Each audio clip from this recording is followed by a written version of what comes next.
আসন পুনর্বণ্টন ও ৯০ লাখ ভোটারের তালিকা থেকে বাদ পড়ার বিতর্ক নিয়েই বিধানসভা নির্বাচন হতে যাচ্ছে ভারতের পশ্চিমবঙ্গ রাজ্যে।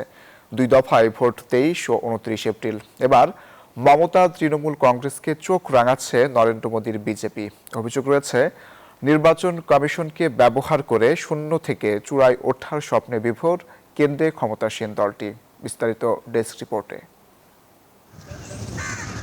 বাংলাদেশের সঙ্গে ভারতের পশ্চিমবঙ্গ রাজ্যের সীমান্ত ২,২০০ কিলোমিটার জুড়ে। রাজ্যটিতে এখন বিধানসভা নির্বাচনের তোড়জোড়। ১৫ বছর ধরে যার মসনদে মমতা বন্দ্যোপাধ্যায়ের তৃণমূল কংগ্রেস। পশ্চিমবঙ্গে একসময় ছিল বামপন্থীদের রাজত্ব, এরপর রাজদণ্ড যায় মমতার হাতে। এখন রাজ্যের দখল নিতে আগুয়ান বিজেপি কাণ্ডারি শুভেন্দু অধিকারী, যার মাথায় আশীর্বাদের হাত রেখেছেন ভারতের প্রধানমন্ত্রী নরেন্দ্র মোদী। ২০১১ সালেও পশ্চিমবঙ্গে বিজেপি ছিল আসনহীন, ভোট ছিল মাত্র ৪%।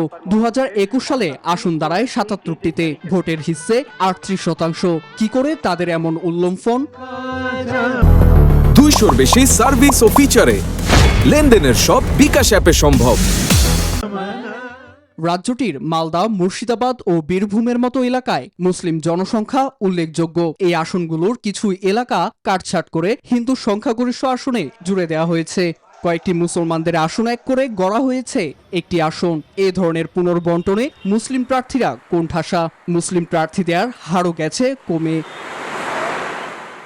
স্পেশাল ইন্টেন্সিভ রিভিউ বা বিশেষ হালনাগাদ পদ্ধতিও আরেকটি মারপ্যাচ। নাম বা অন্য কোনো তথ্যের সামান্য গরমিল থাকলেই তাদের বাদ দেয়া হচ্ছে ভোটার তালিকা থেকে। সংখ্যাটি ৯০ লাখ, যার প্রায় সবাই মুসলিম ও মাতুয়া সম্প্রদায়ের মানুষ।